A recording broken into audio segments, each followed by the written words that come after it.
O Senhor esteja convosco.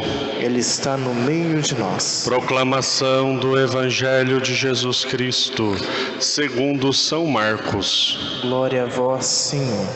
Depois de saciar os 5.000 homens, Jesus obrigou os discípulos a entrarem na barca e irem na frente para Betsaida, na outra margem, enquanto ele despedia a multidão. Logo depois de se despedir deles, subiu ao monte para rezar. Ao anoitecer, a barca estava no meio do mar e Jesus sozinho em terra. Ele viu os discípulos cansados de remar, porque o vento era contrário. Então, pelas 3 da madrugada, Jesus foi até eles andando sobre as águas e queria passar na frente deles.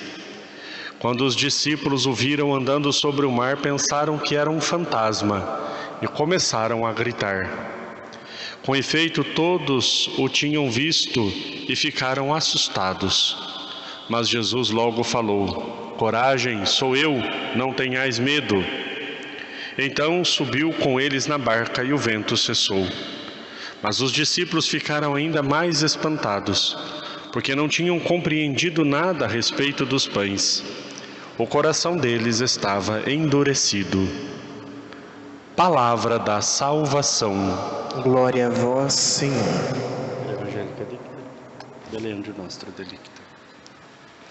Ó Maria concebida sem pecado, Rogai por nós que recorremos a vós. em nome do Pai, do Filho e do Espírito Santo. Amém. Meus queridos irmãos e irmãs, o Evangelho de hoje é a continuação imediata do Evangelho de ontem. Ontem nós ouvimos aquele relato da multiplicação dos pães, quando Jesus deu de comer a 5.000 pessoas com 5 pães e 2 peixes. Por isso que o Evangelho começa justamente dizendo isso. Depois de saciar os 5.000 homens, ou seja, logo depois, Jesus ensinou ao povo. Foi o primeiro alimento que ele deu, foi o ensino, foi a sua palavra. E depois de muito os ensinar, ele também deu de comer para que não ficassem com fome, não fossem embora pelo deserto e desmaiassem pelo caminho. Pois bem, logo depois então Jesus coloca os seus discípulos num barco e os envia para o outro lado do mar, e ele vai para um lugar à parte para rezar. Muito interessante dizer aqui, quando ao anoitecer a barca estava no meio do mar, Jesus estava sozinho em terra. Eles deixam bem claro que Jesus ficou na terra e os discípulos foram sozinhos remando mar adentro. Então, pelas 3 da madrugada, aqui, Jesus viu os discípulos cansados de remar, porque o vento era contrário. Jesus viu os discípulos cansados de remar, porque o vento era contrário.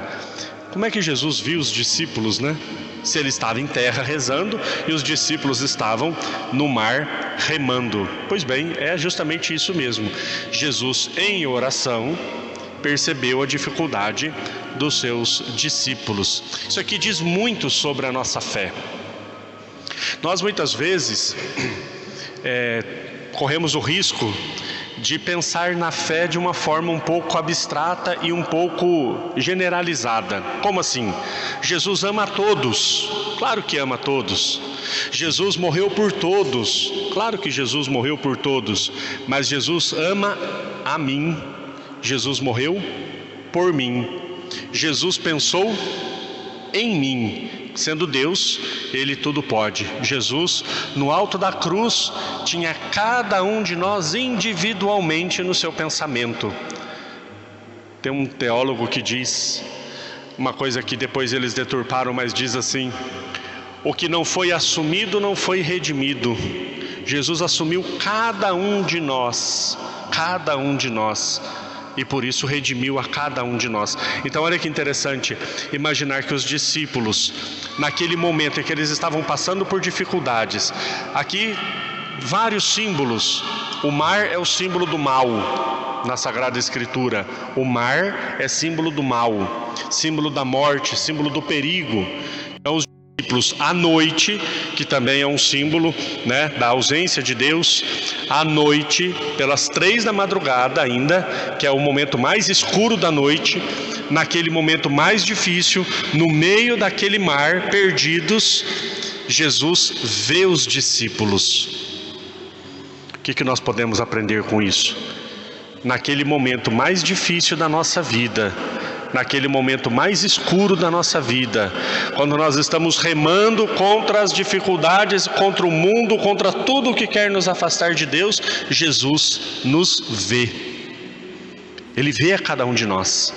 Ele enxerga, ele sabe o que nós estamos passando. Os discípulos talvez estivessem remando e pensando: poxa vida, se Jesus estivesse aqui, né?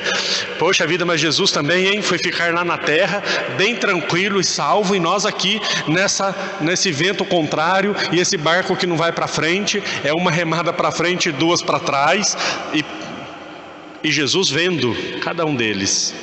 Jesus vendo a luta deles, Jesus vendo as dificuldades deles.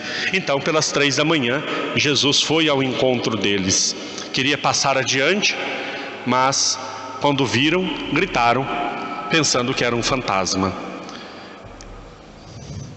Eu imagino o susto que eles levaram, né? Imagina no meio da noite, você no mar, remando, vê um homem andando sobre as águas. Claro que se assustaram. Mas aqui também, essa imagem do fantasma, pensar que Jesus era um fantasma, é muitas vezes quando nós, na nossa fé, acreditamos num Deus meio desencarnado, né? Um Deus meio que é lá do alto do céu, que resolve as coisas lá de cima, e nos esquecemos que Jesus se fez um de nós, Jesus se fez próximo, Jesus se encarnou, assumiu a nossa natureza humana, exceto o pecado, é óbvio, mas se fez um de nós para estar próximo de nós. Então, ele não é um fantasma, né? Uma imagem. Querido Papa Bento XVI dizia que nós cristãos não seguimos uma filosofia, nós não seguimos uma ideia, parafraseando, nós não seguimos um fantasma, nós seguimos uma pessoa, e essa pessoa se chama Jesus Cristo. Então os discípulos aqui ainda estavam meio confusos, né? E nós muitas vezes também, na noite escura do sofrimento, das dificuldades, corremos o risco de talvez quando Jesus passa perto de nós, quando Jesus se aproxima, nós nos assustamos, e nós gritamos, e nós temos medo. Quando a graça de Deus vem ao nosso encontro, nós não a reconhecemos imediatamente, porque achamos que é um fantasma. Não, isso é coisa da minha cabeça. Não, isso é bobagem. Olha, vai se confessar, vai viver os sacramentos, vai rezar. Não, isso é bobagem, isso é um fantasma. E nós gritamos e ficamos com medo e até talvez fujamos. E aí Jesus então diz: coragem, sou eu. Entra na barca e logo o vento cessa. Claro, aquela barca, a barca da nossa vida, quando tem a presença de Jesus, mesmo nas tempestades, nós experimentamos a segurança. Mas os discípulos ainda estavam confusos, estavam com medo. Não só porque viram Jesus andando sobre as águas, mas porque não tinham entendido nem o que aconteceu com os pães ainda. É claro, um milagre tão extraordinário como aquele que Jesus fez, deixa os discípulos meio abalados. Na Sagrada Escritura é muito interessante quando nós percebemos que algumas ações de Deus causam várias reações nas pessoas, e uma reação às vezes leva a outra, né? Alguns relatos de milagres extraordinários diz: o povo ficou assustado, mas louvava a Deus. O povo ficou assustado, mas dava graças a Deus. Quando Jesus cura paralítico, quando Jesus cura o homem da mão seca lá no meio do templo, o povo fica assustado, alguns reclamando de Jesus ter curado no sábado, mas ao mesmo tempo assustados, mas louvando a Deus, por verem algo tão extraordinário, né? Só pode ser de Deus. Então os discípulos ainda estavam com esses sentimentos confusos dentro de si, assustados por verem algo tão extraordinário, mas é claro, louvando e agradecendo a Deus por pertencerem a isso. Mas estavam com o coração endurecido. Nós também corremos o risco muitas vezes de ter o nosso coração endurecido, seja pelas dificuldades da vida, seja pelos sofrimentos, seja pelas intempéries. O que nós precisamos é tirar um pouquinho os olhos de nós mesmos, para olharmos para a graça de Deus. Muitas vezes o nosso sofrimento é fruto do nosso orgulho. Nós precisamos muito meditar sobre isso. Os nossos maiores sofrimentos é fruto de orgulho. Por quê?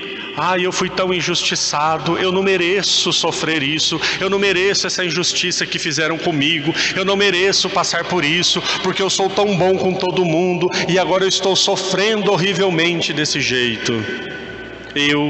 eu mereço, eu sou bom, eu sou o suficiente, eu sou merecedor de todas as coisas. A maioria dos nossos sofrimentos é fruto do nosso orgulho. Nós não aceitamos ter o nosso orgulho ferido. Mas eu faço tantas coisas boas. Esses dias eu fiz uma experiência tão interessante na confissão. Pessoa com dificuldades ali de confessar. Eu acho até que eu já contei isso, mas eu conto de novo. Pessoa com dificuldade de confessar porque eu falei assim, calma, vamos parar um pouquinho. Ajoelha no banco, fica meia hora olhando para Jesus crucificado. Se você acha que você é muito injustiçado na vida, olhe para Jesus crucificado. Se você acha que você é muito, incompreendido, olhe para Jesus crucificado. Aí a pessoa veio, ajoelhou, ficou meia hora olhando para Jesus crucificado. Depois de meia hora voltou. Eu nunca ouvi uma confissão tão bem feita. Quando nós tiramos os olhos de nós mesmos um pouquinho e olhamos para o outro, olhamos para Jesus, o outro, verdadeiramente outro que é Deus, aí nós vamos compreender. Os discípulos ainda estavam olhando para si mesmos e olhavam para Jesus, pensavam que era um fantasma. Jesus ressuscitado aparece na beira do lago de Genezaré, estavam todos pescando, não reconheceram Jesus, até que João diz, é o Senhor. Aí Pedro, então tá bom, então eu vou até Jesus. Temos que olhar para o outro, para Deus, e tirar um pouquinho os olhos de nós mesmos. Essa é a fonte da verdadeira graça. Louvado seja nosso Senhor Jesus Cristo. Para sempre seja louvado.